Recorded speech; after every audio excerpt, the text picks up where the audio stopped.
കൂട്ടുകാരെ, നമുക്കിന്നൊരു ബൈബിൾ കഥ കേട്ടാലോ?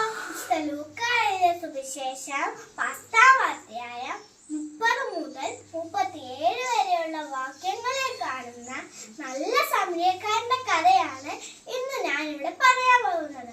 ഒരിക്കൽ ഒരു മനുഷ്യൻ ജെറുസലേമിൽ നിന്ന് ജെറിക്കോയിലേക്ക് പോകുന്ന വഴി അദ്ദേഹം കള്ളന്മാരുടെ കയ്യിലകപ്പെട്ടു. കള്ളന്മാർ അദ്ദേഹത്തിന്റെ വസ്ത്രങ്ങളെല്ലാം മൂരി ദേഹത്താകെ മുറിവേൽപ്പിച്ച് അർത്ഥപാണനാക്കി വഴിയരികിൽ ഉപേക്ഷിച്ചിട്ട് പോയി. പാവം മനുഷ്യൻ രക്തമെല്ലാം വാർന്ന് വേദനയെല്ലാം സഹിച്ച് അവിടെ കിടക്കുകയായിരുന്നു. അപ്പോൾ ഒരു പുരോഹിതൻ ആ വഴി വന്നു.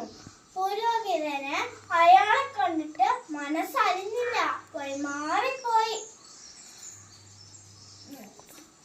കുറച്ചു നേരം കഴിഞ്ഞപ്പോൾ ഒരു ലേവ്യൻ ആ വഴി വന്നു. ലേവ്യനും അയാളെ കണ്ടിട്ട് മനസ്സലിഞ്ഞില്ല, മാറിപ്പോയി. പാവ മനുഷ്യൻ രക്തമെല്ലാം വാർന്ന് വേദനയെല്ലാം സഹിച്ച് അവിടെ കിടക്കുകയായിരുന്നു.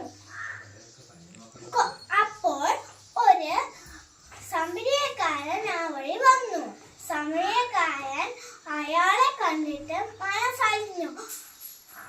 അടുത്ത് ചെന്ന് വീനും എണ്ണയും എല്ലാം മുറിവേലി പരത്തി തന്റെ സ്വന്തം